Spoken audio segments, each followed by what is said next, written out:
Good evening and welcome once again to another edition of Government at Work, a program brought to you by the CCM-led Nevis Island Administration and hosted by yours truly.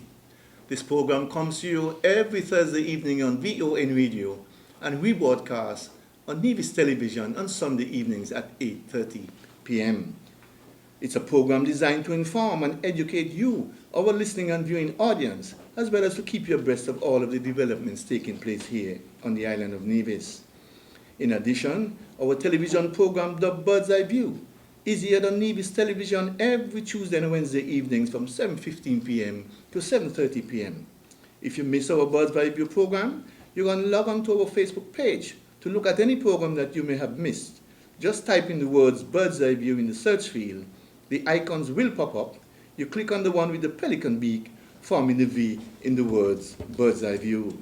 We ask that you share our Facebook page with your family and friends so they too can be kept abreast of all that is happening on our weekly programming. We will take a short break, and when we return, I shall introduce my guests for this evening's program to you. So stay logged on, for we will be right back. So rise, St. Thomas is right, St. James is put together and build your land. Right, St. George's and St. Paul's together with St. John's. This land is enough for all to share. No reason to leave and go nowhere. Foreigners can come here from America and England. There is something mighty sweet about my land. And if the foreigners who live here can insist that it's here they're from, then I swear I'll never leave my native land. One people, one country. Welcome back.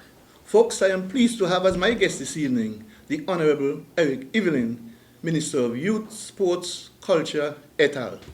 Honorable, good evening and welcome once again to our Government at Work program. Good evening, Mr. Scarborough, and it's a pleasure to be here. It's always a pleasure to speak to you, speak to the people of Nevis, to the people of the Federation, to the wider region, and of course, to the persons in the diaspora as well. So it is certainly my pleasure to be on the program once again this evening. And let me say good evening to you and good evening to all. Good evening to you as well, and it's a pleasure having you on this program once again.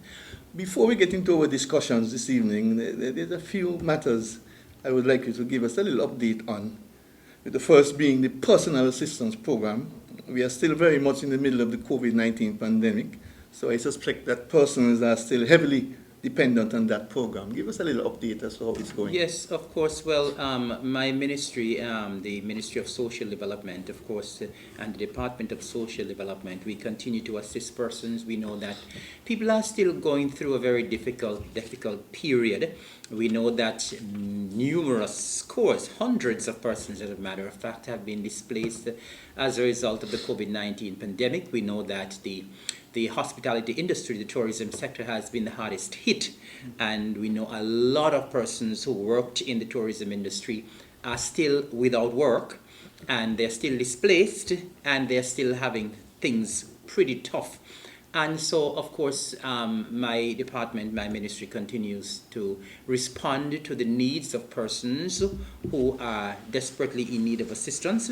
And so persons still approach the departments, people still approach the ministry when they're in need, and where and whenever we can help, we are always ready to do that. Of course, that is a part of the mandate of the Ministry of Social Development, to assist persons who are less fortunate. And so the persons who are out there who continue to feel the pressure that has been put on us by COVID-19, we continue to give assistance. We do not deny persons assistance where they need it. And so I am proud to say that my department and my ministry continue to look after the people of Nevis, to look after the needs of the less fortunate and persons who are really in need of assistance. We continue to do that. Yes, I noticed. I also observed that the Ministry of Social Services has also been assisting some persons with upgrades to their living conditions. Could you shed us some light on that for us as well? Well, that is nothing. That is nothing new. That Yes. is what has been happening over the years. As I said, we always look after the persons who fall into a particular bracket, who are less fortunate, who do not make a lot of money, or some who actually do not have an income. And of course, we continue to look after the needs of those persons. When anything comes to us, we look at it on a case-by-case basis. The competent staff at the Department of Social Services, if there is a request made, they will go out and do their information, do their interviews, do their due diligence to see whether or not the need is there. And once they would have come back with the information, they would go do interviews, take pictures, make sure that the evidence is there to support whatever claim it is. Sure. And so, as I said, it's a case-by-case basis, and the department is staffed with some very competent people. And once they go and find out and they say, well, there is a need, then the department will act accordingly. Okay, sounds good. And finally, before we get into our discussions this evening, the exciting YES training program there at Penny's Industrial Site. Give us a little update on that for 2021. Well, the program,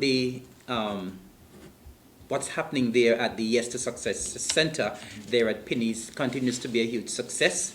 As a matter of fact, the training continues.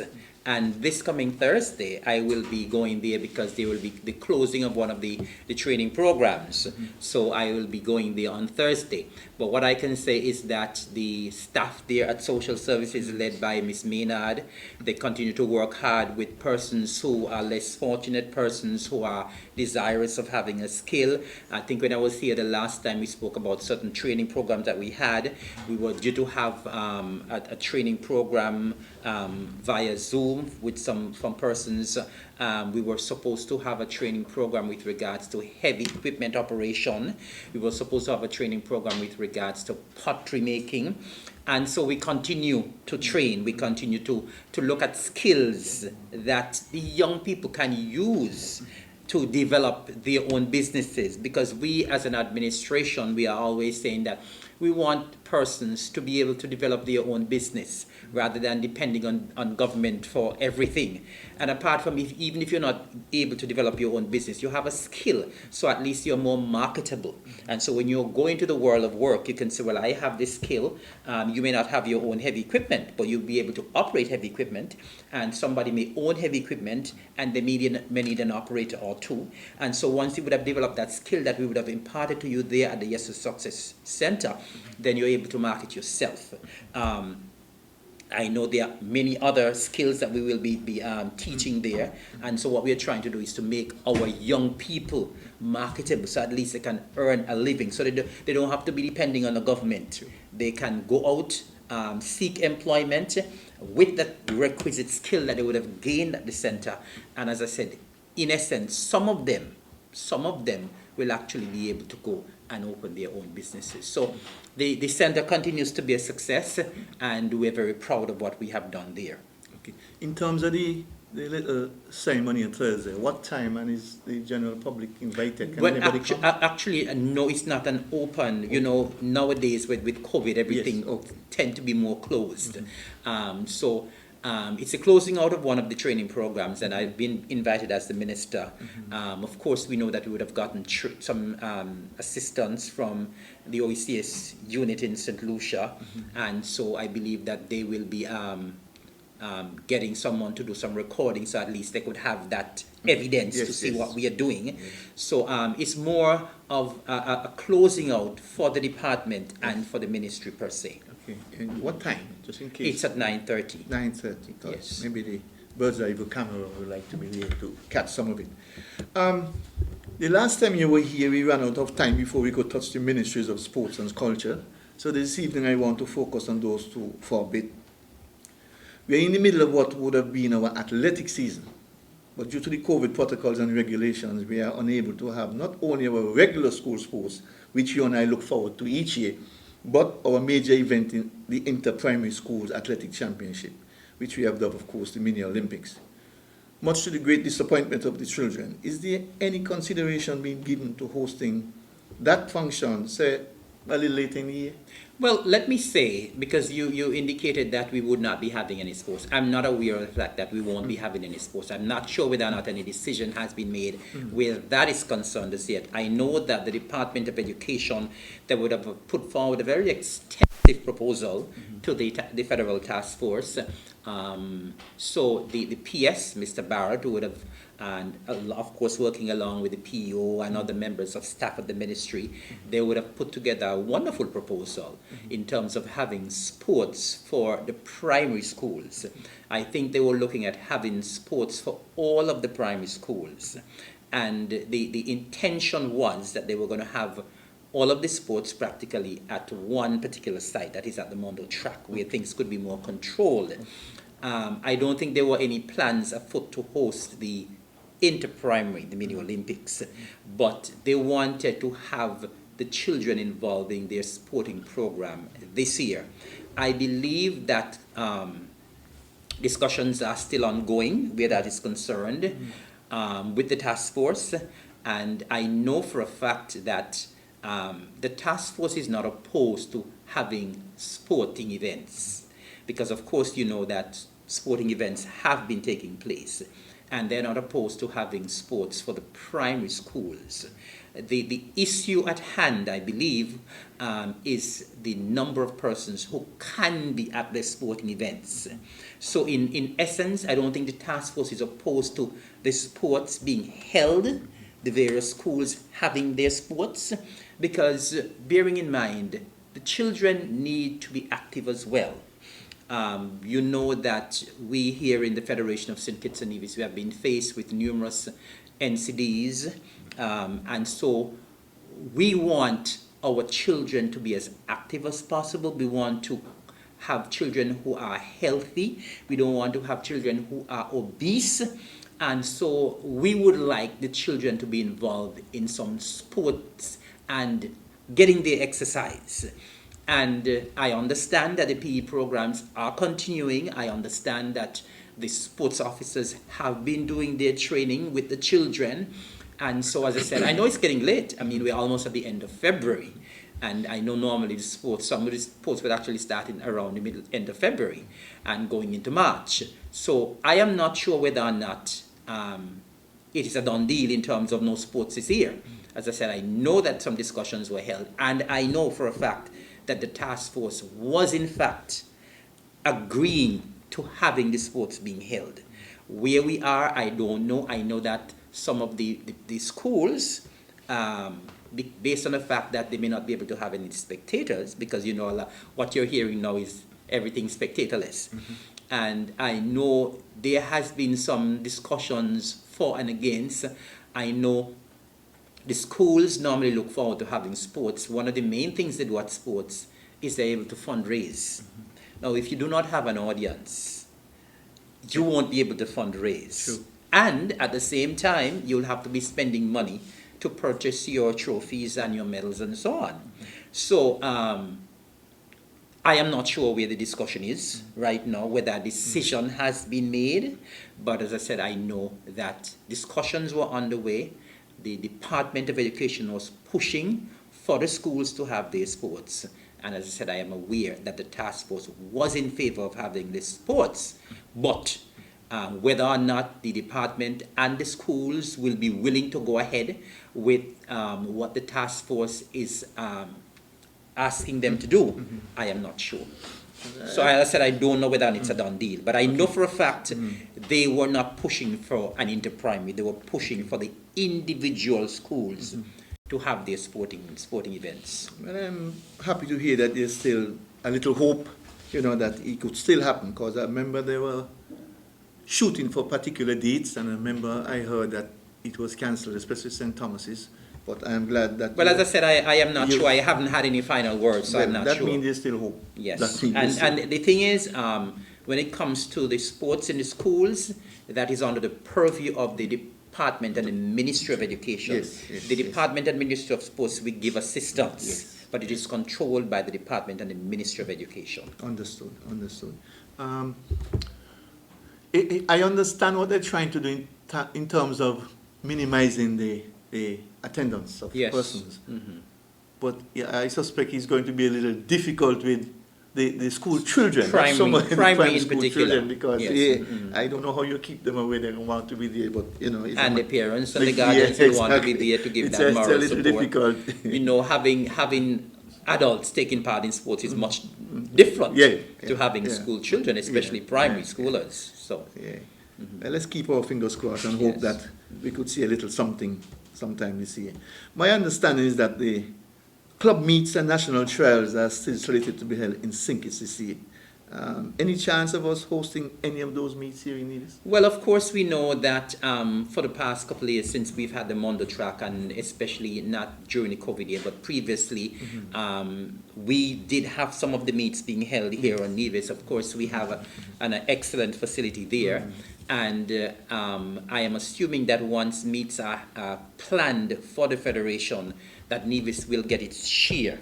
As I said, it all boils down to whether or not how many persons will whether or not will be able to attend, whether or not persons will be able to attend. But once there are meets that are planned, I believe that we have a very good relationship with the Olympics, St. Kitts Nevis Olympic Society committee. We actually have persons from Nevis who are actually a part of that executive committee. And so they will ensure that once meets are held in the Federation, that we will get our fair share here at the Mondo track in Nevis. Okay, sounds good. So I'm very confident of that. Okay, great. I was told by the permanent secretary in the Ministry of Education, Mr. Kevin Barrett, and of course the Director of Sports, Mr. Jamie Claxton, that they were working along with education officials on St. Kitts to host an inter-primary schools meet between the top 4 teams in the primary schools from St. Kitts and from Nevis. I know, like you mentioned earlier, COVID is still with us, but is there any possibility of that still taking place in 2021? Well, I am not sure. I guess it's still a very fluid situation, and if they do not proceed with the individual sports, I don't see how they will proceed with an inter-primary. I was thinking right? the same So thing. I guess it's a wait and see game to see whether or not the individual sports will take place, and then I guess after that, you can have an inter-primary for the top schools from St. Kitts and Nevis. As a matter of fact, well, I wasn't really, those plans didn't come to me as yet. I guess they were still at the early stages with education and so on. But as I said, it would all depend on whether or not the individual sports are held this year. Sure. Now, you mentioned in your 2021 budget presentation that your ministry intends to start some work on the upgrades of the athletic stadium at Long Point during this year. Are you in a position to shed any further light on that for us? Well, I spoke about upgrades at the Mondo track facility during the budget presentation, yes. But when I spoke about those upgrades, I was not speaking about any major infrastructural work in terms of stadium and so on. What I was speaking specifically about, and what I spoke specifically to, is the football field at the Mondo track. That is what I was speaking specifically about. Because have it not been for COVID, we had plans here on Nevis to host some regional football games at the Mondo track. We would have already had discussions with the St. Kitts Nevis Football Association, and persons from overseas would have already made inquiries in terms of hotel and so on. And there were actually some firm plans in place to host some regional matches at the Mondo track. Now, of course, we are aware that since the Mondo track has been there, we haven't had any football there. But when it was built to accommodate a football field. Yes. And so what we have been doing quietly, we have been working on the grounds to get the grounds up to standard, right? We had some issues where we had to do some leveling and that sort of stuff. And so the work that I was speaking specifically about was really to get the football ground up to a standard where we can host regional and even international matches. Yes. And so it was about speaking specifically to the grounds themselves, to have the football field properly prepared, so at least we are able to host football games on Nevis, football games that probably from the league in St. Kitts, and football games regionally. Yes. So as I said, I wasn't speaking specifically about any major work in terms of the stadium and that sort of thing, because of course we know what has happened in 2020 with regards to COVID and in terms of funds for the government, and of course it has come over to 2021. And so what I can tell you is that we continue to do the work on the field, at the football, at the Mondo track with regards to the football, in terms of getting the field up to par, up to standard. And so that will continue in 2021. And so we are hopeful that during the course of 2021, we could have everything in place at the Mondo track to host football matches. Okay, great. I know Four Seasons was assisting with that Yes. field thing. Yeah? They're Yes. Still... Yes. Okay. Now, staying with the athletic stadium, whenever we host big meets at the athletic stadium, we find that we have to borrow some of the sporting equipment from our athletic association across the waters. Yes. Is the Ministry of Sports looking towards purchasing its own sporting equipment, hopefully sometime in 2021? Of course, we are always looking at purchasing our own equipment. We have to be aware, though, that those equipment are not cheap. They are costly. And we always have to be looking at our budget, you know. And every year we tend to put things into the budget. But many times, sometimes things have to change, right? Based on the need and requests for other things.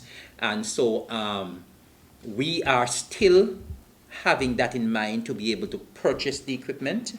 2021 will be a hard year like 2020 with regards to funds. Of course, we know that when it comes to the coffers of the government, our revenue is still way down based on where it should be at this time of the year and later on in the year as well. Of course, we know that we are an economy that depends very heavily on tourism. Tourism is still very much way down. And so we would want that to build back so we can get some more revenue. So as I said, revenue is down. All of our capital projects had to be down this year in terms of funds. And so we may not be able to purchase those equipment this year. So I can't promise that we will be purchasing any equipment this year. But it is certainly on the cards. We have the facility and we must outfit the facility. But we don't want to do it halfway. We want to be able, when we are doing it, to be able to purchase equipment and purchase good equipment, not just equipment. Yes. And so certainly the plans are there to have the equipment purchased, because of course, actually when we have to be moving the equipment back and forth, it's at a cost as well. Yes. Because we have to get the container over, we have to pay to get the container transported and that sort of stuff. And so it comes at a cost in terms of borrowing the equipment. The folks in St. Kitts have been kind to us, and we continue to look forward to that good relationship where, when we are having something in Nevis, the equipment can come over, right? But in the interim, we'll continue with that arrangement. But as I said, we do have it on the cards to purchase the equipment. It just may not happen in 2021. Understood. Now, when we had our first inter-primary meet at the Mondo Track a few years ago, I observed that many of the on-field volunteers were from St. Kitts.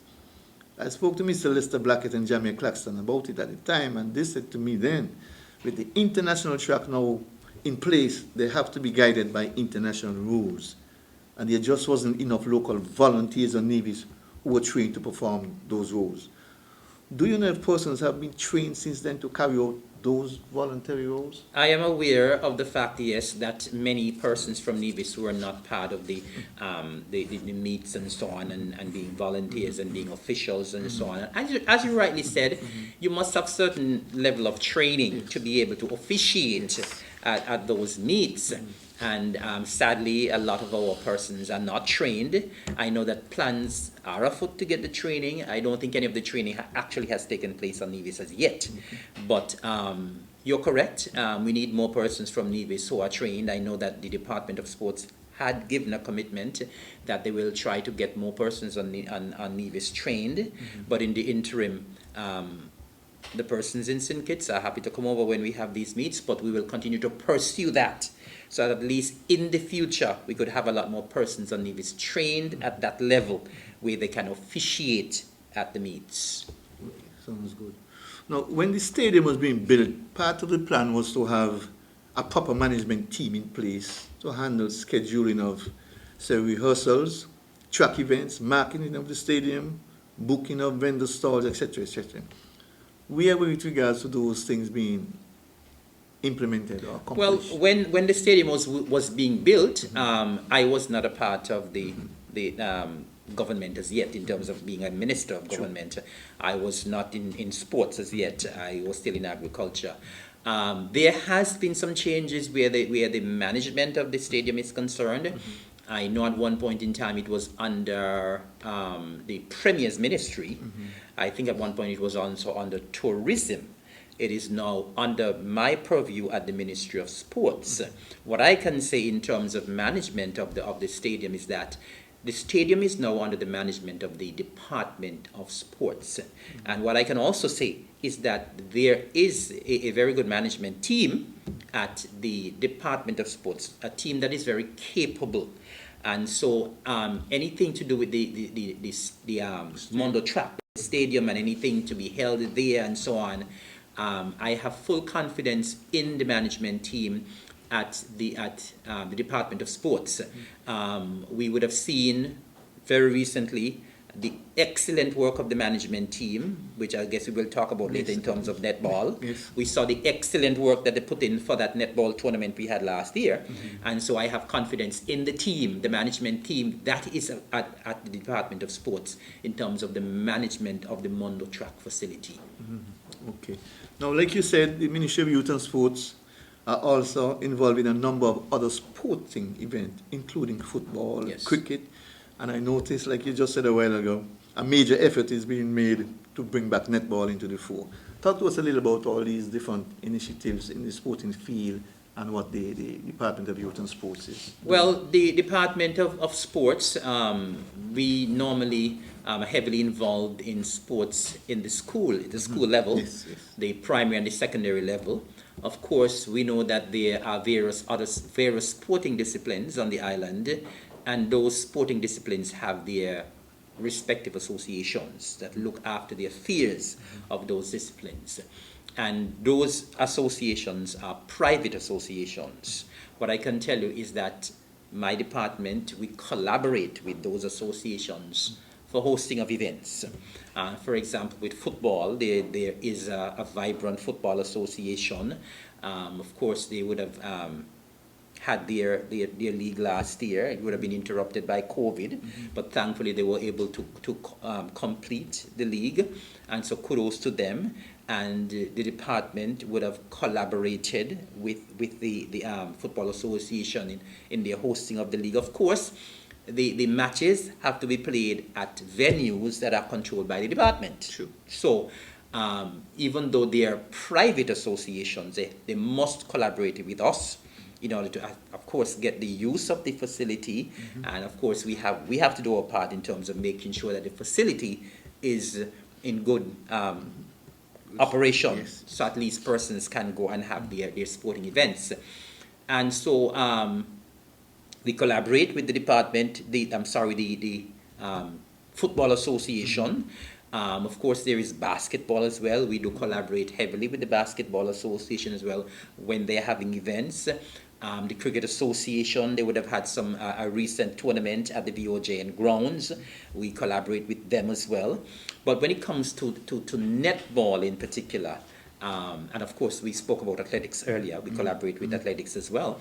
But when it comes to the netball, we have, over the past 2 years or so, we've had to be playing more like the lead role in holding the hands of the netball folks, because we know that there was a big issue with netball. Yes. Netball was practically non-existent, and thanks to the lead role that my department has played, we are seeing the revival of this female-dominated sport of netball. And so very recently, we would have had this major tournament for netball last year. And I am very proud. I'm very, very proud of the department for leading the way. There is, in fact, a netball association. I was but just as I about said, to ask you that. there is a netball association, but it was very new. It all started back in 2019. I could recall very vividly, I attended a consultation at the Disaster Management Department, where my department of sports would have sought to bring stakeholders of netball together. And we had a lovely meeting there. There was an interim committee that was put in place. Eventually, they would have had the association. But because of the fact that they were still pretty new, the Department of Sports was playing a facilitating role in assisting. And so that major tournament that was hosted there last year, the department played a major role in organizing that tournament. And so what we saw there was the manifestation of people wanting to play netball. Okay, great. We saw several teams there. I don't know if you were able to attend any of the matches. I did see one or two of them. But, I mean, what I saw there, I was really overwhelmed and heartened because we didn't realize that people were so hungry for netball. Okay. We didn't realize the appetite was so great for netball. And we didn't realize that the ladies were so hungry to play netball as well. Because what I saw there, the enthusiasm, the interest generated among the young ladies to play netball, I was really heartened. And when I saw the camaraderie on the court, how into the games they were, I saw some good players. I saw some good quality players there as well. And I mean, even some of the senior players coming back and displaying their skills there, I was really, really impressed with what I saw. And the ladies look fit. They seem to have been, even though that no real netball were being played, it seemed as though they were training for this event. And so they look pretty fit, and they really gave the audience something to shout for. And the turnout at the games was overwhelming. Okay. And so it was a huge success. It was a huge success, and I want to give kudos to the director, Mr. Clarkson, and his entire team at the Department of Sports. I want to give kudos to the Netball Association for collaborating with us and having such a very successful tournament. And who has the Netball Association? Well, actually, I was just about to come to that because there only last week there was an AGM, and so a new Netball Association has a new executive has been elected. There was that interim committee that I spoke about earlier, but it seems as though moving forward they will now probably be doing their AGM whether annually or biannually. And so there is now a new executive in place to run the affairs of netball. Irrespective of that, the department stands ready to continue to assist, stands ready to continue to collaborate, because we want the sport to continue to grow from strength to strength. We want the good old netball days to be back where we can put people probably on the West Indies team again. Get another captain. Yes, and as a matter of fact, recently we were planning to have some games between St. Kitts and Nevis, but because of the COVID situation, we had to postpone those. Understood. Yes, but my Department of Sports is very heavily involved in all of the sporting disciplines, and we continue to collaborate well with the sports associations. Sounds good.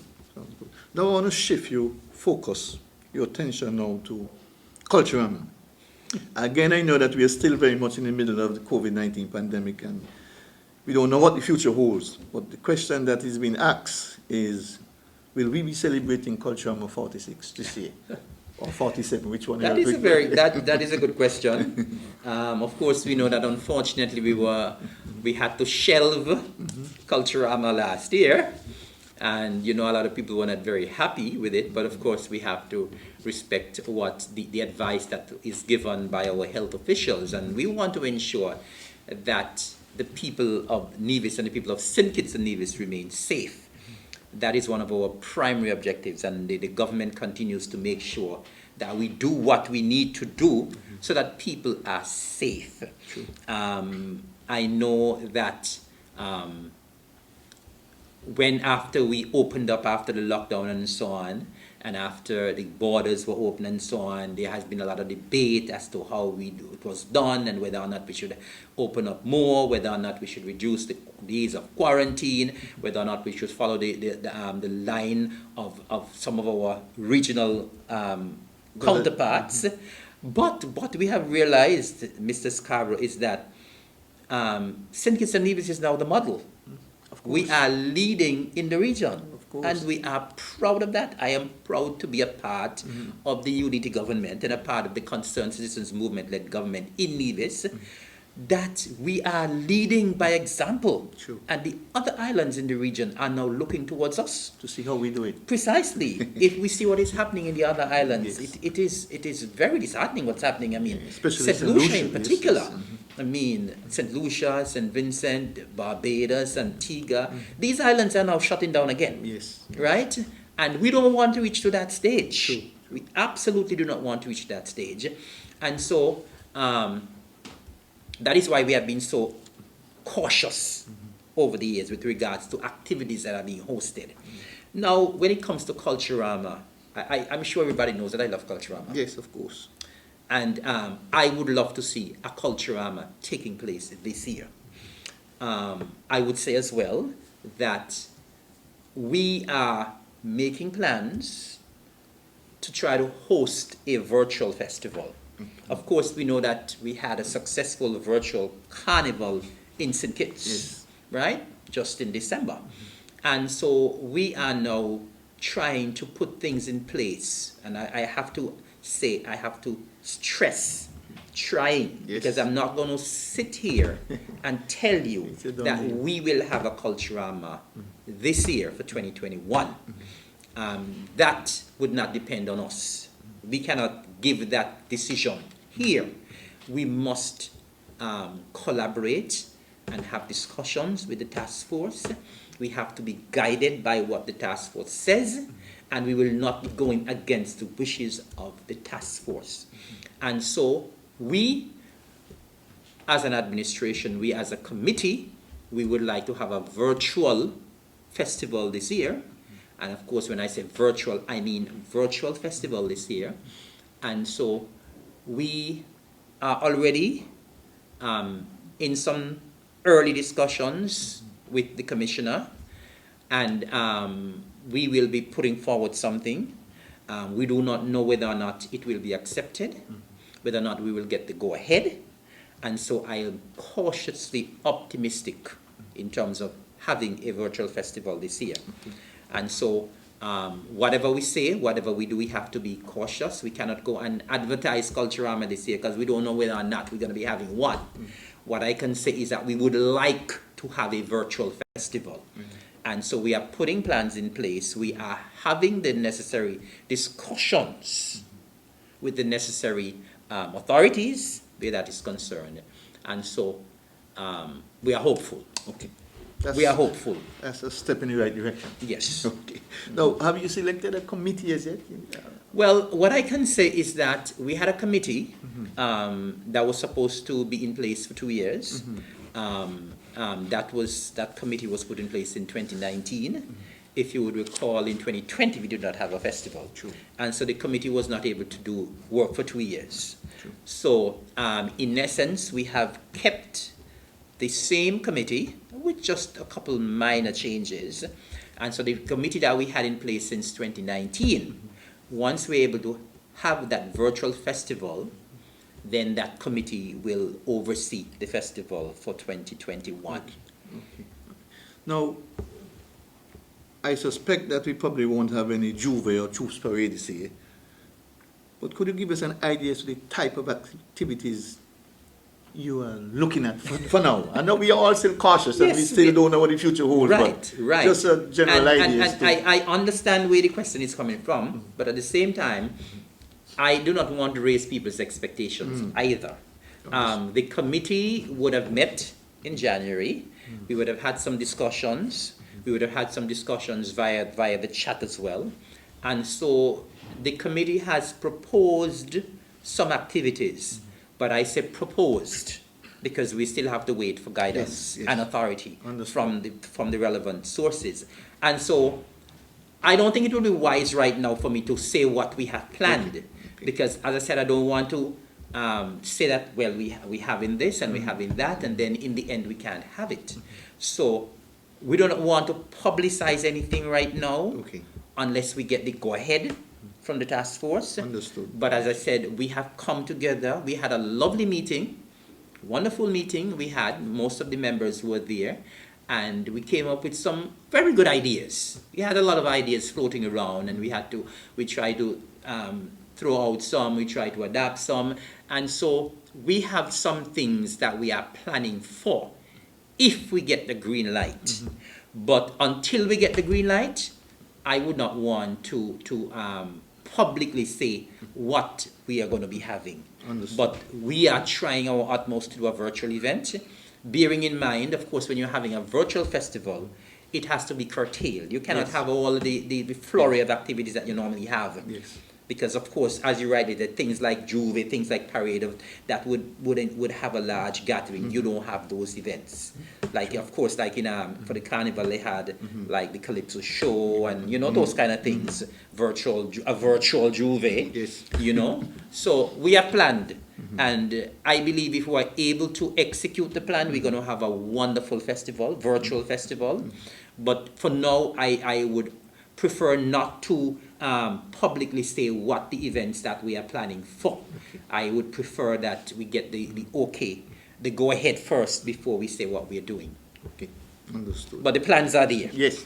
Plans are there. Now, since it's a virtual thing we are hoping to have, how would that affect marketing, especially to the overseas folks? Well, actually, it really shouldn't affect, when you're having a virtual festival, it really shouldn't affect the marketing. Because, of course, we know that a lot of the marketing nowadays is done virtually. Right? It's done via social media. And so, even if we're going to be having a virtual festival, our marketing plan would remain. We will continue, of course, to do our marketing via social media, via Facebook, via Instagram, via WhatsApp, via our news articles, via press releases. So the airwaves, social media will be bombarded and flooded with our ads. And so the people in the outer world will be able to know what is happening. Of course, they may not be able to come to Nevis to witness the festival, but based on what we are planning, we believe that persons out there in the region and in the diaspora would be very interested in to see what's happening. Because if I could give you an example, when the virtual carnival was held, I mean, when they had the Calypso tents, when they had the semi-finals, when they had the finals, I mean, when the Minister of Culture, John L., came to Cabinet and gave us the report of the numbers of persons who were online viewing, I mean, it was amazing. Thousands. And I said thousands of people were online. And, COVID has taught us various lessons because you realize now that people want to see things. Now that they're not able to go to the event physically, they want to see things online because some people say they are bored at home and they want to see things. They want to see things happening. And so it's an opportunity now for even more persons in the diaspora to look at what we are having here. And so when things change and when we are able to go back, because I'm confident that in the coming years, we'll be able to go back to having our large crowds. And so we are hopeful now that we're going to whet the appetite to that extent that when things go back to normal, people will want to flood back to Nevis to attend the events in person. So, of course, our advertising campaign will continue if we are given the green light. Yes. And so persons here in the Federation, in the region, and the diaspora will be able to know exactly what we are doing. And so the advertising will continue. Okay. It will continue. It will continue in earnest. And I agree with you. You're going to have a much larger crowd Yes, viewing, just at the precisely. viewing from a distance. Precisely. How can we benefit as a result from that larger audience now? Well, of course, we can benefit because part of the discussions that we'll be having as a committee as to whether or not we'll be able to stream all of these activities for free, because we know coming to that. over the years, the streaming has been free. We have streamed our major events, the Miss Culture Show, the Swim and the Mr. Cool, and the Swim and the Mr. Cool, the Calypso Show, the Soca Monarch, and those major events, we have streamed them for free. But things are different now. And so once we are able to have our virtual festival, I would say up front here that all of the streaming will not be done for free, because streaming comes at a cost. Of course. It comes at a cost. And we want to do quality streaming, and it's going to cost us. And so I would sound the warning now that if we are going to have a virtual festival, that some of the events, some of the functions, some of the shows that will be held during that virtual event will be streamed at a cost. Not an exorbitant cost, at a cost that we think people will be able to pay, and people will be willing to pay. For. Because of course, if you're having a virtual event, you still have the cost associated with having a show. But then you won't have the audience. Yes. You won't have the physical audience there in the village or, at the cultural complex. And so you have to be able to make up some way of making some dollars. That's where because you still have the dollars to spend. Of course. Because if you're having a show, you have to give the prize money. You have to give the participation trophy. You have to give the participants their participation allowance. If you're having a show with ladies, you have to give them money to prepare. And so the monies associated with hosting a show will still be there. Okay. And then you won't have that income that you normally have at the gate. You won't have the gate receipts. And so, and bearing in mind as well that the government don't have a lot of money either. Sure. And bearing in mind as well that the sponsors don't have a lot of money either. Right? And so you must be able to find creative ways of being able to recoup some of that monies that you will be spending to host these events. Yes. And I think our people will understand the situation. Right. And of course, you're going to get some pushback. They're going to say, "Think it's DDS for free, and why are we charging?" But I think they will understand, and I'm happy that you put it out very early. Yes. So they know they can't say they found out last week. They are knowing upfront that a little charge will come with it.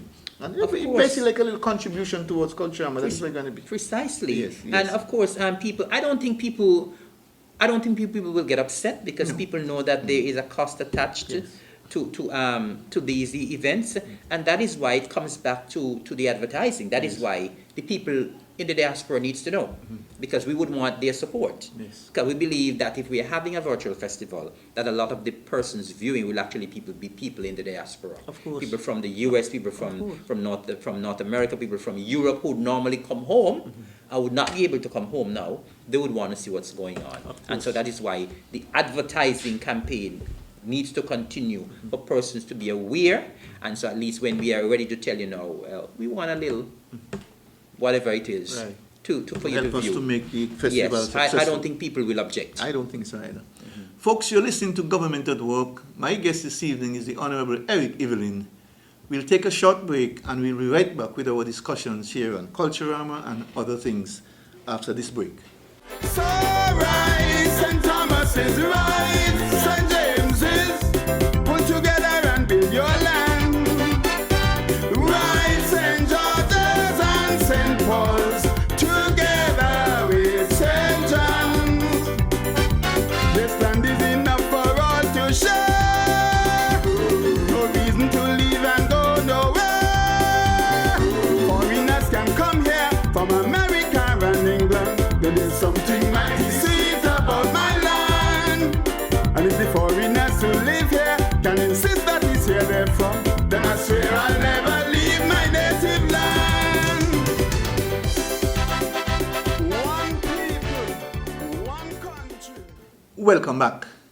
Honorable, we normally have our major shows at the cultural complex or cultural village. Yes.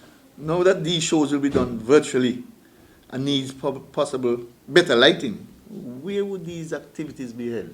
Well, the thing is, in our discussions that we would have had when we met in January, we would have decided once we were given the permission to host the virtual festival that most of the events once we are given the permission, will be held at the cultural complex. Oh, same place. Reason being is that it gives you more scope for little social distancing. The Distancing, stage yes, at the yes, complex yes. is much bigger. Yes, yes, You know, the stage yes. at the village is a little small. And so it gives you that room for the members of the band to be away from each other, not too close, not to be too cluttered. And so I think if once we're given the green light, we have decided that most of the events will actually be held at the cultural complex. Maybe based on what we are given permission to do, one or two may be held at the cultural village. But the once we are given the green light, most of the activities will be held at the larger venue, which is the cultural complex. Okay. And when it comes to lighting, of course we know that we would have done a lot of work with regards to lighting at the cultural complex. We know we would have had this tent over the stage, and we would have invested in some lighting as well. And so I don't think that will be an issue. I don't think that will be a major issue. Now, here's a ticklish question. How would you go about inviting persons to these functions, knowing that you could only invite so much?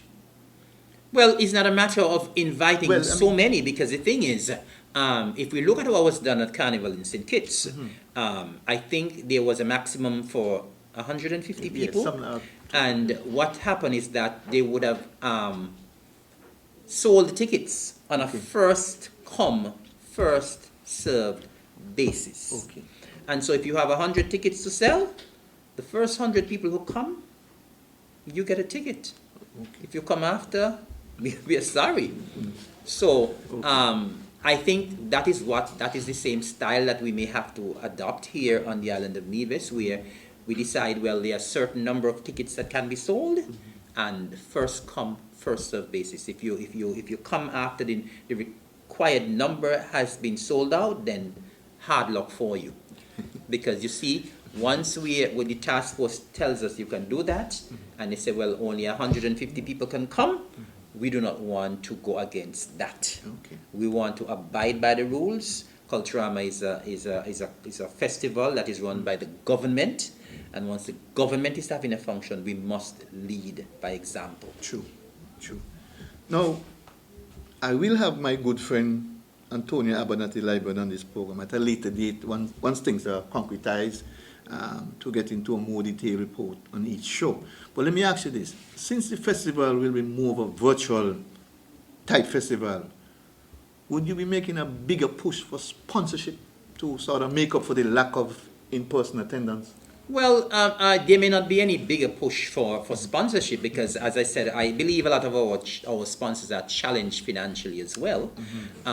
We will, of course, once we are given the green light to do this, we will approach our sponsors who normally partner with us, our regular sponsors, and we are hopeful that they will come on board as usual, because the thing is, even though it will be a virtual festival, we still believe that a lot more people will be viewing. And so the sponsors will be able to get their due in terms of advertising and so on. They actually might get more. Precisely.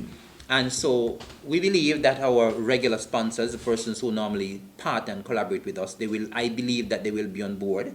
But of course, we'll still have to make that push. Whether or not they'll be able to give any increased sponsorship, we are not sure, because, as I said, our sponsors are hard hit too. COVID has hit not only the government, but it has hit the private sector hard as well. True. And so everybody has taken a hit. The government coffers have taken a hit, and the sponsors' coffers have taken a hit as well. And so, as I said, I believe that our regular sponsors will be on board with us. Whether or not their sponsorship will increase or drop, we'll have to wait and see. We're still a couple months off, so we don't know whether or not the situation will improve by the time if we're able to have the virtual festival. So we'll just have to wait and see. It's a wait and see thing. Okay. Even though it's going to be a virtual festival, basically, there are certain things that still has to remain the same, such as the selection of a patron, and of course the slogan, and those normally takes effect earlier Yes. in the year. Have you bring us up to date on those two. Well, those are questions as well. Those questions are things that we would have considered during our meeting as well. But we have to be very careful in terms of what we do. We did not want to advertise a slogan contest, and then we are told that you cannot have a festival. Understand. So we do things in a systematic way. We have to be very strategic in the way we do things, and so we do not want to be embarrassed in any way either. And so we have decided to put a hold on everything until we get the green light that we can proceed. Once we get the green light that we can proceed, then we can open the slogan contest. We do not want to open a slogan contest and say we have a slogan and then we cannot have a festival, right? And so all of those things are on hold for now until we can get a bit of a green light to say, well, I think we can proceed. This is a proposal that we have put forward, and we can proceed with it. So we have those in mind. They were discussed during our meeting, but we decided not to go forward with anything, not to do anything publicly Until you get the until you notice how cautious I'm being yes. with this interview. Of course. Yes. So I am not even saying that we are having a festival. I keep saying that we want to have a virtual one, right? So we continue to be cautious, and so we are not doing anything. We are not making any public announcement and say, well, we are having festival, Culturama, we're having it from this date and that date. This will be the slogan. This person will be the patron. No, we are waiting, as we should, as a government. Any idea when you think you will get some word as to whether it's yea or nay? Well, I am not sure as yet. As I said, we've had the discussions. We have a tentative list of events that we would want to do. It still has to go to cabinet as well. It has to go to the task force. So I know Amo would have been, as I said, in discussion with the Commissioner of Police, Mr. Brandy, and I believe he's supposed to send something formal to Mr. Brandy and the task force, and then we can move from there. Okay, great. I know it's a little early. Before I change the topic, I know it's a little early, but are we likely to see a Gingerama this year? It is certainly early, and I am not in a position to say whether or not we will have any this year. It is early. Are you still the president, by the way? I am still, of course. Okay. Yes. You know, since I've become the minister, nothing much has changed with me with regards to my involvement in the community. Thank God. Okay, well, that's great.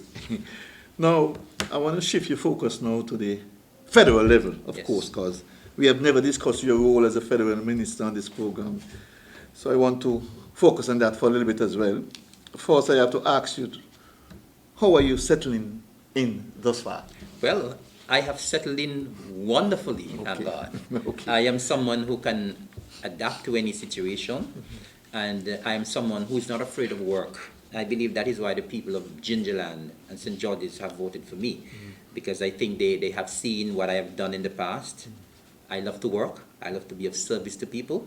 And so this is just an addition to the service that have been provided. And so I think I've settled in extremely well at the federal level. Okay, sounds good. Now, where in St. Kitts is your office located? I'm right there in the heart of Bastia at government headquarters, Church Street. Second actually floor. At government headquarters? Yeah, government headquarters, Oh, yes. okay, great. What has the reception been like from your staff there in St. Kitts, especially your immediate staff? Well, I would say that the reception has been wonderful. It has been fantastic. It has been awesome. The PS, who I never met before I became the minister, has been wonderful, been very, very, very supportive, very, very helpful. The staff in the office as well, extremely supportive.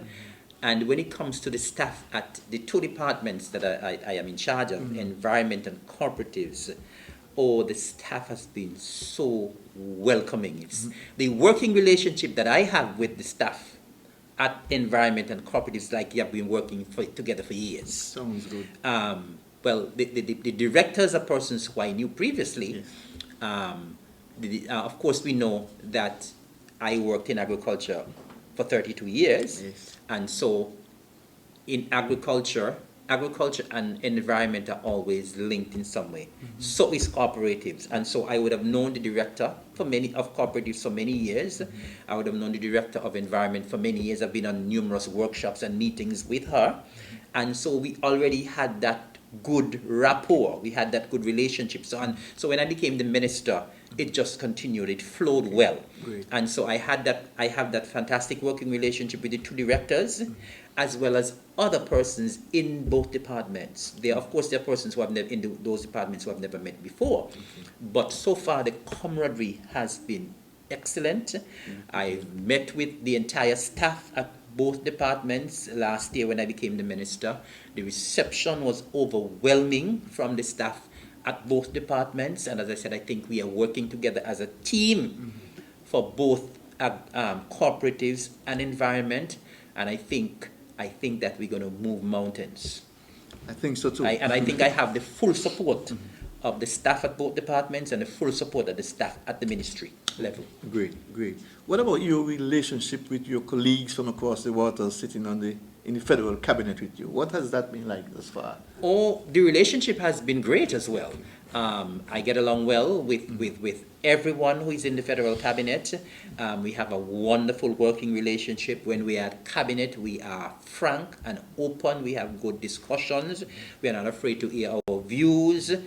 We get along well as a team unity, and we are living the team unity concept and the team unity perspective. And so I get along extremely well with all members of cabinet at the team unity at the federal level. That sounds good, You have been to the national parliament now on a few occasions. Yes. Share that experience with us. Well, thank God I've been in Parliament in Nevis before, and so it's a bit of just a little transition to go into the National Assembly. Of course, we know that in the National Assembly there are a lot more persons who are there, and so the environment is a little different, but you still have, you're governed by these rules and regulations, of course, the same rules and regulations that we are governed by at the Nevis Island Assembly level. We are governed by those rules and regulations at in the National Parliament. And so the experience so far has been good. I'm gaining more and more experience as I go along. Of course, I'm observing still. When I made my presentation during the budget, I think I would have done justice to my ministry and to my departments. As a matter of fact, I surprised myself because I was able to go for the entire hour and a half, and I asked for extra time. That's good. So I think I have settled in well in the Parliament as well. The experience has been good, and as I said, it's a little different in terms of the structure, in terms of the number of persons and so on. But I think it's very similar to what we have here in Nevis, and I have adapted well so far in the Federal Parliament, the National Assembly. Okay, the experience has been great. How does it compare to the House of Assembly here in Nevis in terms of its atmosphere and the way business of Parliament is being conducted? Well, as I said, the business of Parliament is practically the same. Of course, in Nevis we have the person who presides over the Assembly, who is called the President. In St. Kitts we have the Speaker, but it's practically the same role they play. It's just that and of course, sometimes I get a little tongue-tied and I would call the Speaker the President and that sort of thing, Yes. But the rules and the procedures are practically the same. The atmosphere, as I said, is pretty similar, and as I said, what you just got to look at is the fact that there are a lot more persons there, because you have at the government level I think we have 11 of us on the government benches, and then at the opposition level there are 3 persons there on the opposition benches as well. So the numbers are much larger. The numbers are much larger. Here in Nevis, of course, we know we have 6 persons at the government benches, and we have 1 person on the opposition. So just by the sheer numbers, it is different. Yes. Okay. Now, you were recently appointed as a member of the SRNO committee. Speak to us a little about that committee and its responsibilities. Well, the committee is actually the Standing Orders Review Committee. Yes. Of course, we know that when you are operating in the assembly, when you go to the assembly, you have to abide by certain standing rules and orders, right? And so these set of rules called in the standing orders have been around for a very, very long time, many, many years, and I don't think there has been any review or changes to these standing orders for umpteen years. And so the Parliament has decided, well, listen, I think the time has come for us to take a second look at these standing orders, see whether or not there are things we can change, things we can do better, things we can remove. And so they have decided that they will have a review committee to look at the standing orders, to see whether or not we can make changes, how we can improve, and that sort of stuff. And so they decided, well, we'll put a committee in place to look critically at the standing orders. And I have to say that I was really humbled when I was selected to be a part of the committee, because I'm still a rookie in the National Parliament, in the National Assembly. And so I was very humbled and honored and privileged to have been named as part of that Standing Orders Committee, Review Committee. The other members of the committee, we have the Speaker, the Honourable Michael Perkins. You have two persons from the government side, who are myself and the Honourable Eugene Hamilton, the leader of government business. And from the opposition benches, you have the Honourable Jeffrey Hanley. And so those are the members of the Standing Orders Review Committee. And as I said, our main task will be to look at the standing orders critically, go through them, have several meetings, discuss them, see whether or not we think we can change something here, we can change something, all in an effort to improve what we do in Parliament. There are certain things that we probably do in Parliament that can be improved. You know, some persons are saying, well, maybe the time that you have, an hour and a half to make a presentation, maybe not be enough, or maybe it be too long, you know. So all of these kind of things are things we're going to look at. How you conduct, how you're going to, when you get up to do a point of order, how the way you do it, and you know, and that kind of stuff. So these are the kind of things we're going to be looking at. We're going to be looking at the standing orders, and as I said, I'm very, very pleased and privileged to be named, being such a new member of the National Assembly, to be a part of that committee. I agree. Now, is this appointment for the full term, or for 2 years, or is it selected every year? Well, what happened is that it is an appointment to a committee. The committee will run its course. We're not sure how long it's going to take for us to do the review of the standing orders. So I am not sure whether or not it's going to run for a year, 2 years. We will have our meetings. We will probably even have some discussions and consultation with other parliamentarians. And then we will, of course, do a report. We will bring the report to Parliament and that sort of thing. So the committee will just have to run its course in terms of the work that it's entrusted to do. We are not sure now. There isn't any time limit that has been put on the work of the committee. And so it's based on our findings, based on our changes that we would like to see. And then we will bring the report forward to the other members of Cabinet, of Parliament, and bring the report to Parliament. And then we will see how we move from there in terms of having some changes to the standing orders. And as I said, I'm very pleased to be a part of that committee. I think I would have some good knowledge to bring to the table, because I would have attended a training, a parliamentary training course in Canada in 2019. And so I would have some information that I can bring to the table as well. Great, sounds good. Now, you seem to have hit the ground running as the Federal Minister of Environment. It is a new ministry for you, but already we have seen you introducing a bill in the National Parliament. Talk to us about the contents of that bill and how it felt to be presenting it in the National Assembly. Well, what I can tell you is that I haven't done my substantive presentation as yet. I did the first reading of the bill last year, and the bill is the National Conservation and Environment Management Bill, NCEMA, and that bill has been introduced to replace the bill that is currently on the books, which is the National Conservation and Environment Protection Act, NCEPA. Now, that bill has been around for, I think, over 30 years.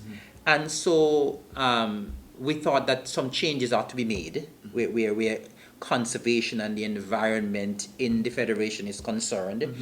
And so I think this was actually in the works before I became the minister. now that I've become the minister, we have decided to move forward with alacrity with the bill. But work on this bill was actually ongoing before I became the Minister of Environment for the Federation. And so quite a lot of work has gone into it. The drafters have done quite a bit of work.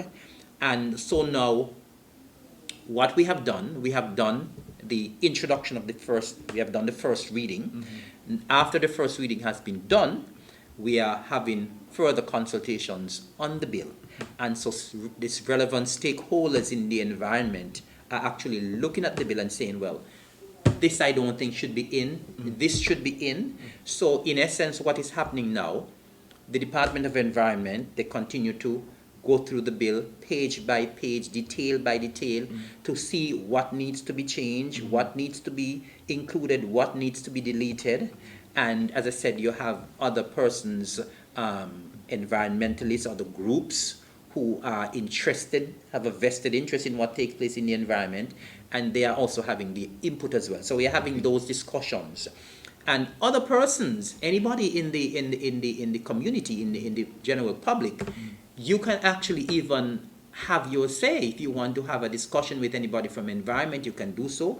You can ask for a copy of the bill, and then a copy would be made available to you, and you can have your input as well.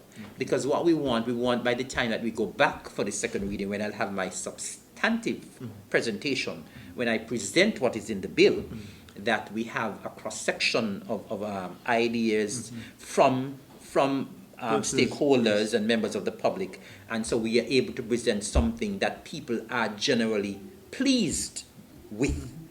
And so during these few months now, since the first reading, and when we're going to go back, sometime later this year for the second reading and the debate. At that second reading, I'll do my presentation, talk about the contents of the bill, what it entails, and so on, and then we'll have the debate in the House, the National Assembly, and then eventually the bill will be passed. Now, the banning of plastics here in our federation and coastal cleanups, of course, seems to be two areas where the Ministry of Environment has its greatest focus at this time. A lot of attention is being given to those two.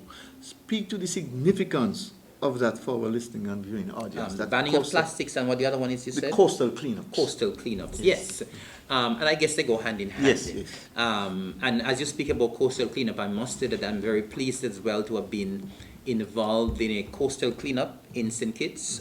Sometime last year as well, it was organized by the Mission Taiwan as part of their National Day. And I would have gone there. The Premier would have been there as well. The Prime Minister would have been a part of it as well. And I was very happy to join my team, my Department of Environment. And we were able to do quite a bit of cleanup there at one or two of the beaches in St. Kitts. And it is important for us to take charge or to run with this beach cleanup and banning of plastics from the environment standpoint. Our beaches, unfortunately, are being littered too badly and too often. And people need to be more responsible. When we go to the beaches, we see persons leaving their garbage behind. They may have had a little family picnic, or they may have gone on the beach, having a little luncheon or a little beach party. And it is really disheartening when we see what persons who should be responsible. And so when we did the beach cleanup, it's amazing the number of items we were able to collect from the beach cleanup. I mean, you see plastic, you see nylon, you see all kind of stuff, you see bottles, you see bottle caps, and people leave their containers, their food containers, styrofoam, they leave their tinfoil containers that they have their food in. I mean, they leave everything on the beach. And we know that a lot of the times when these things are left on the beach, they actually end up in the sea. They actually end up in the marine environment, which we do not want, because it could affect the marine species. These are the same marine species that we have to eat, right? And so We have spearheaded that beach cleanup, and I guess in future we'll be doing a lot more. And we're asking persons to get involved as well, to be a part. When we have beach cleanup, to be a part. And we also want to please say a word to the persons who are using the beaches. Because even when we travel over to St. Kitts on a Monday, a cabinet, myself and the other two federal ministers, Premier Brantley and Minister Jeffers, I mean, sometimes when we get to Reggae Beach, and we see the state of the beach there, because people would have used the beach on the weekend. I mean, all these bottles and styrofoam containers lining the beaches. It's really it's an awful sight. It's an awful sight. And I always tell people we should not clean our beaches just because we have tourists coming. Not for tourism, but we should clean our beaches for ourselves as well. Sure. We need to take pride in our nation. We need to take pride in the cleanliness of our nation. And we want to make I personally want to make a special appeal to persons who utilize our beaches to kindly desist from littering the beaches. Please, a lot of what you leave there end up in the sea, and it is a danger to the marine life, to our turtles, to the fish, and it's just bad for the marine environment. It's bad for the reefs. And we want you to desist from littering our beaches. We want our beaches to remain clean and pristine, looking in fine condition, and we want you to please desist. When you go to the beach to have your picnics, to have your parties, please take your garbage with you. Please take your garbage with you. And it brings me now to the other issue that we're speaking about with regards to the plastics. Right? Banning of plastics. Plastics is a major issue. Major issue. And it's a major issue on land, and it's a major issue for the marine environment as well. Now, part of what we see on the beaches, a lot of what we see is actually plastics, right? Plastic bottles, the styrofoam containers, the plastic bags that you use to put some of the containers in. And a lot of those plastics put pressure on our landfill. Our landfills are filling up fast. And plastic is not something that is biodegradable, where you put it in the landfill today, and by next year, 2 years, it degrades. It is not biodegradable, right? So it's one of those items that will be around for a very, very, very long time. Now, when persons use plastics on the beach, the plastics a lot of the times end up in the ocean, because of course with the wave motion, it comes up on the beach and it takes stuff back down into the water, right? And a lot of these plastics sometimes end up in fishing nets, turtles or fish. They actually eat some of these plastics, right? And what we call the microplastics are actually ingested into the system of these marine species. And then guess what? It ends up in the food chain. Yes.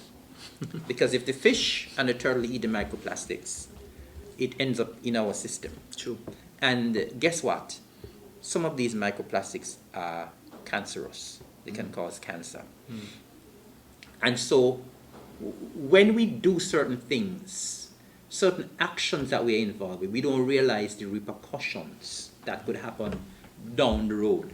Because you innocently take a plastic or several plastic bags to the beach, you leave them there, the waves come, take them into the ocean, the marine life ingests the plastic, you come back after, eat piece of snapper, eat piece of grunt, that would have ingested that plastic. It's in the system of the fish, and so it goes into your system, which can later cause cancer.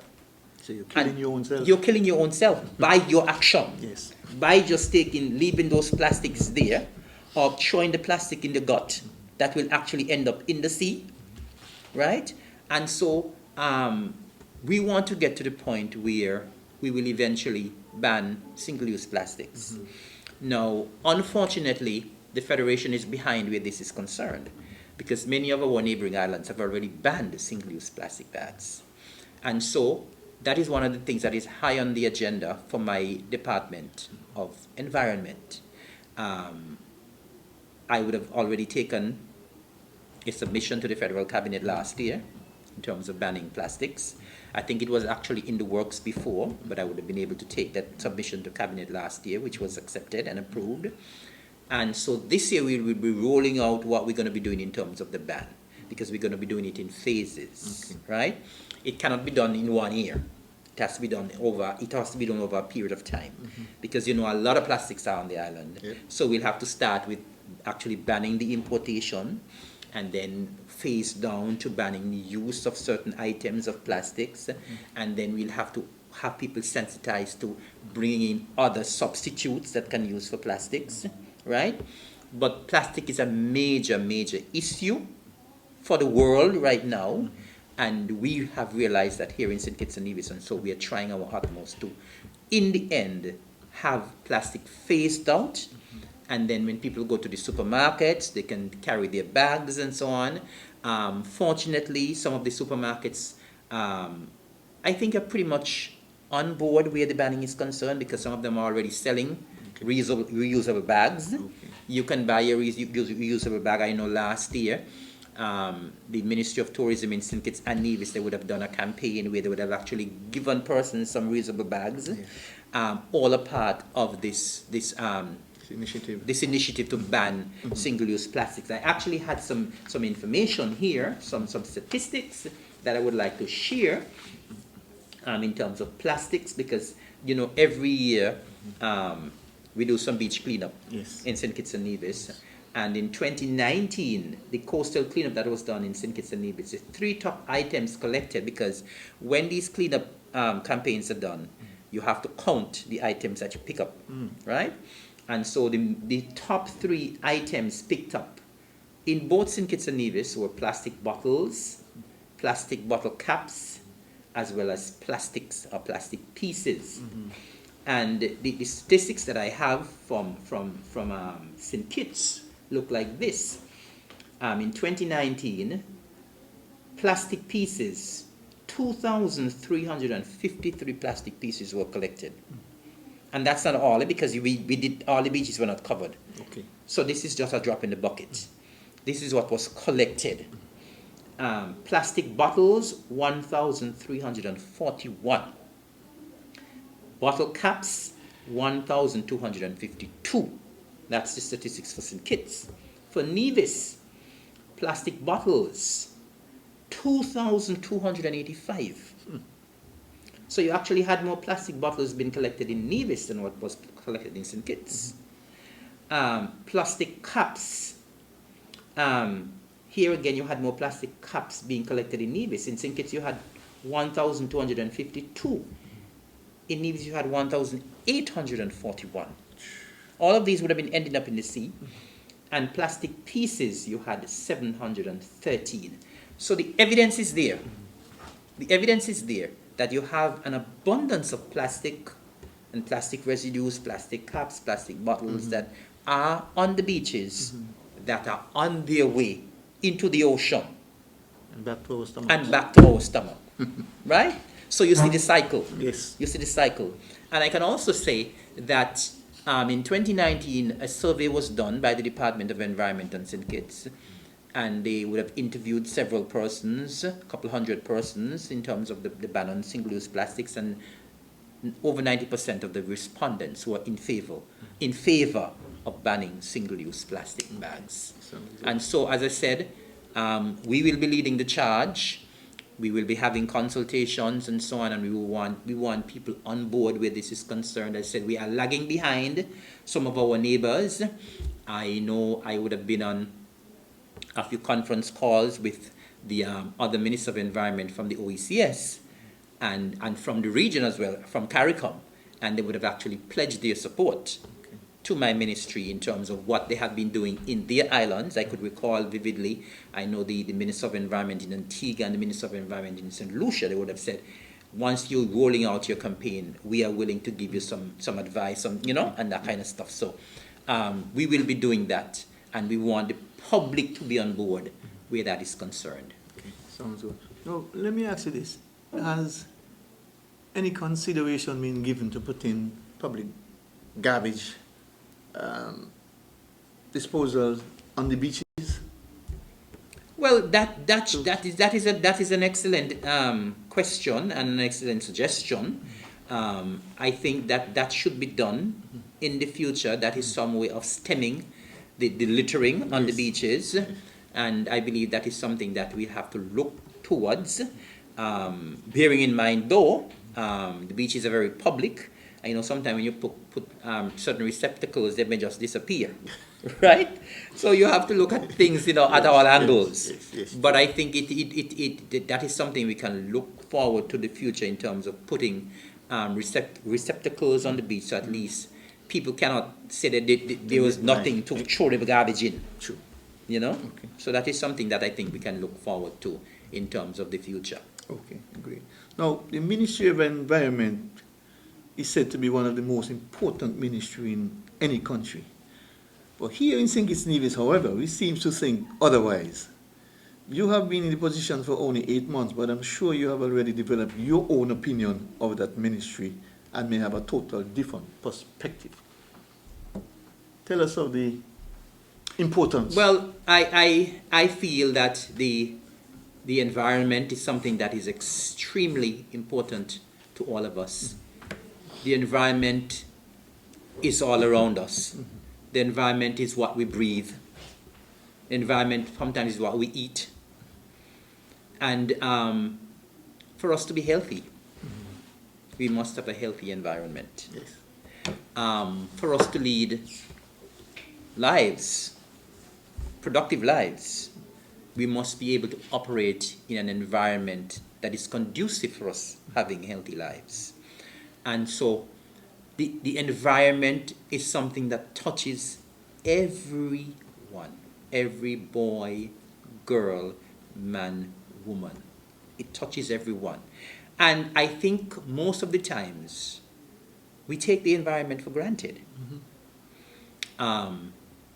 We hear a lot about things like climate change, something that is very real, extremely real, and we have seen the effects of climate change. Yes. We have seen some longer droughts. We have seen some more severe storms hitting the region. We have seen what's happening even in the U.S. right now with all of these snowstorms.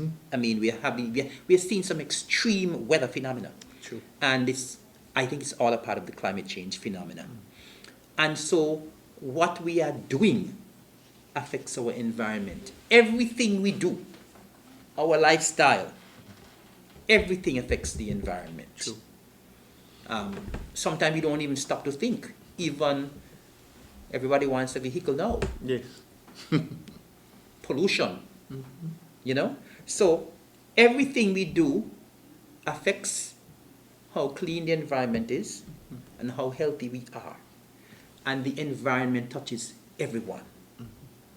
You cannot be a good doctor, a good teacher, a good anything. You cannot lead a productive life.